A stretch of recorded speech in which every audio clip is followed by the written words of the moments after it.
It's back, like a primordial force simmering underneath the established metagame. The red behemoth rises, a fervent flame-fueled leviathan returning, crashing through an upper crust of death shadow and other shit into a stormy rain-soaked night. It hunts and shambles and claws its way towards us. It needs blood, it needs sacrifice. Once again it proclaims, God is dead, and we have killed him. Hello boys and girls, I'm Vince, also known as Pleasant Kenobi on the internet, and this week I'm bringing you Mono Red Tron again, the Magic the Gathering equivalent of Chicken Tikka Vindaloo. Two reasons for that: firstly it's a spicy one, and secondly I fucking love it. Mono Red Tron is everyone's favourite bad F&M combo deck. It seems like such a good idea at 3 AM in the morning, you're sat, sweaty and disheartened with Magic after a terrible day one performance at some GP in mainland Europe. One of you ensemble won't stop talking about boggles. Pants, kill you. The rest of you are excited about the idea of a big mana deck that casts Banefire for 36 damage and kills your opponent. This wasn't how Mono Red was literally conceived, but it could have been. In the sweatiest of post-bad beats fever dreams, Mono Red Tron lives, it lurks, it loves. It's inside all of us. Originally created by myself and my good friend John the Baptist, it's a combo deck with two game plans. Both involve assembling Tron.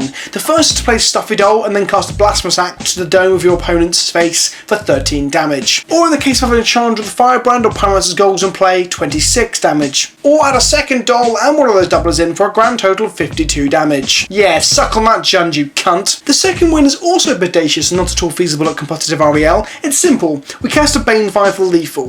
This is usually done by doubling it with either of the aforementioned doublers like Chandra or the Goggles. Secondary and tertiary game plans include Wormcore Legends, a Batterskull, and you know, just a casual Ugin hanging out, chilling, shooting some lightning bolts outside of a school when a couple of guys who are up to no good started making trouble in your neighbourhood. You got in one little fight and his controller got scared, down ticked and killed everything. The deck has terrible matchups against Affinity, Merfolk, Death and Taxes, Blue Eye Control, Lantern Control, Infect, Storm and pretty much anything. However, it does have good matchups against shitty brews. Let's do this!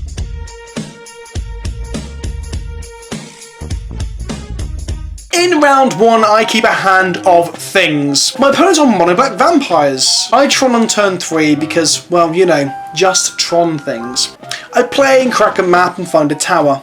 I feel good about life in spite of a shocking general election in the UK that would undoubtedly leave my country's economy in pieces, all because of the whimsical gamblings of a melting waxwork of a nun that pretends to be a human by running through fields of wheat. My opponent sticks a Drana and passes back. Cue the sax, ladies and gentlemen. I slam a Stuffy doll and blow up the world with a Blasphemous Act for 13 damage. My opponent is on 7 life. He makes me sacrifice my doll with the Gatekeeper of Malakir, and I Banefire him for lethal in the face on turn 5. GG. My hand has the combo, which is practically Splinter Twin, so let's go, let's do this. He plays a vampire, I play lands, he duresses me and takes part of the combo, and I feel salty, like the tears of a sea-bound maiden. I play some lands and Pyroclasm away his only threat now, rather than letting its drain effect be more relevant later. I draw Tron on turn 4 because, well, you know, just Tron things really. I make a Pyromancer's Goggles and a Chandra Firebrand on the same turn and get an erection that throbs with glee. He plays a Cube Bomb and I untap and I draw Banefire.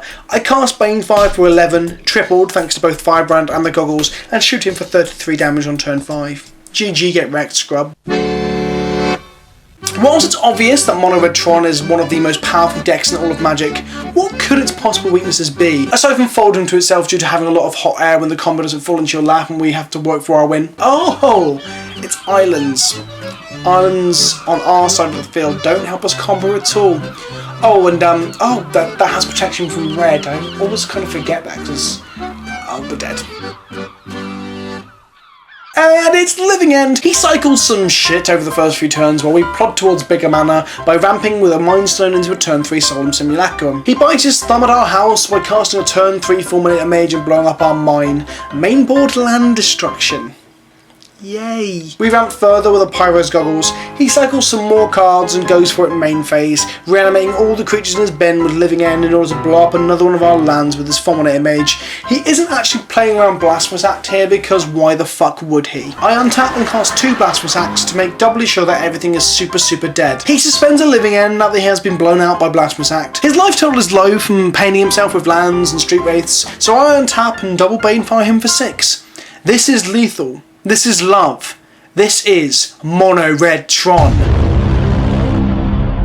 I start off on turn 2 by casting a Tormenting Voice and discarding a Wormcoil Engine into my graveyard. This will make his game plan of Living End very, very, very awkward. Correct. We both miss land drops, but I get to cast a Relic of Progenitus, which feels strong against the graveyard-based combo deck. Unfortunately, Ingot Chewer chews my Relic up, and I choose not to pop it to keep my Worm on standby in the bin. I miss another land drop and have to discard a Banefire. The sadness is real, I can smell it. It smells like salty water or cum or something. He circles some stuff and I finally start hitting land drops on turn 6, allowing me to cast a very late Solemn Simulacrum. Solemn searches up lands and allows us to get back into the game.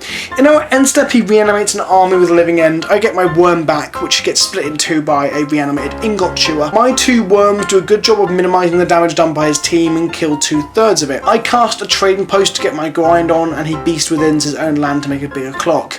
He attacks and I make a Goat to block his 4/4. I cast a Relic of Progenitus, to which he Living Ends in response in order to not lose all of his creatures in the bin. He learned from his mistakes last time, I think, and Ingot Chewer kills my Solemn, leaving me with only one blocker. However, this doesn't play around Blasphemous Act in my hand, but then again, who would? I cast Blasphemous Act, leaving nothing but 2 worm tokens behind. Sadly, I don't have enough mana to pop my Relic this turn as well. Given the opening and the opportunity to do so, he Beast Withins my Relic. He then concedes because he has seen enough of my powers. Mono Red Tron!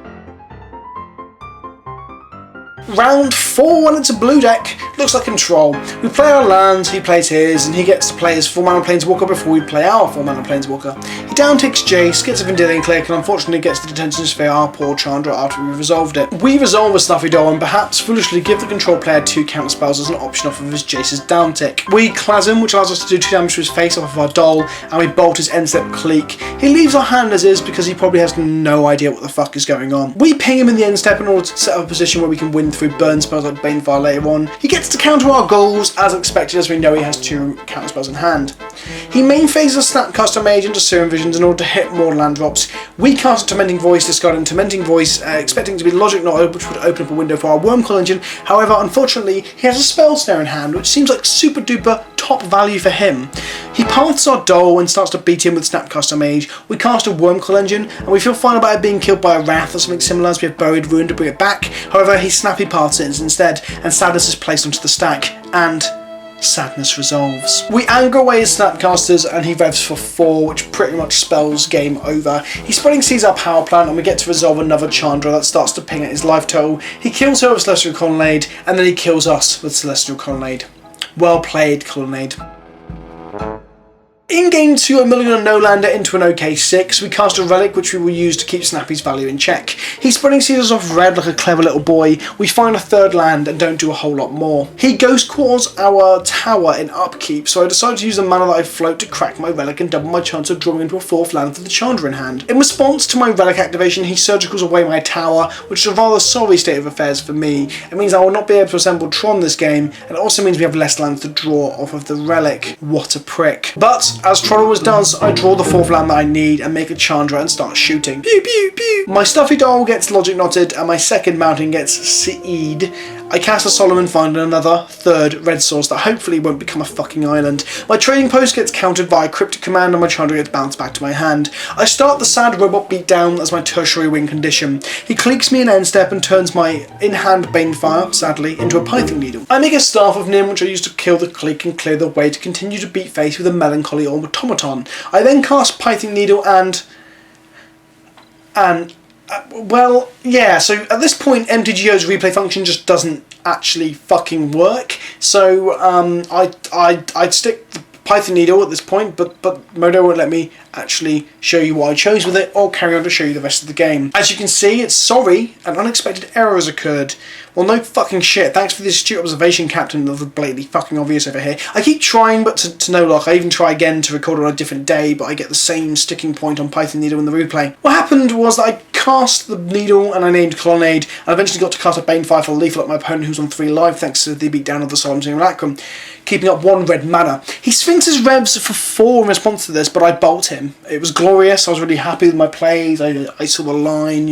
But you'll never get to see it because Wizard of the Coast don't want to invest any money into the online platform, and they're happy with it being a hulking pile of complete and utter steaming garbage. Game 3 was similarly sick. We both had to play super fast and aggressive as our clocks were low. It came down to my opponent slamming into me with a Celestial Colonnade and a Snapcaster Mage. I resolved both Trading Post and Staff of Nim, which feels very good. It gives me a shed load of cards to discard to fog the Colonnade's damage every turn by gaining 4 off with the Trading Post. Eventually I drawed a Pithing Needle again, which crashes the replay system so I can't show you the whole game. Luckily I did screenshot the ending of the game for gloating rights, so I needle his Colonnade, which he has 2 of, which he probably goes with 2 eventually as well as he's hitting all his land drops. I finished the game with 3 seconds on my clock and a Banefire for lethal on the stack pointed at his face. He has no rev, and any counter magic in his hand that might be there is actually, well, useless against Banefire. So, you know, GG, get wrecked, scrub.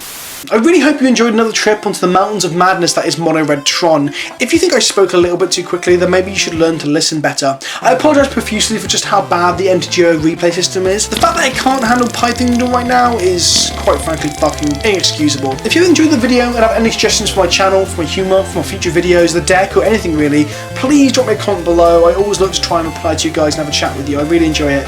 Make sure you're subscribed in order to see future updates, and hit the little bell thing that allows you to be notified by email when I upload, so that you can follow me like some sort of like, you know, sycophant following a celebrity, because I'm so important. If you really like the video, click the like button as it helps me to get noticed in YouTube's algorithms or some such nonsense. If you really like the video, then share it. Post it on your favourite MTG groups, post it in your group chats, or even maybe send it without any context to your current boss, so it's an introduction to the hobby that you sometimes talk about at work or are actually ashamed to tell them about.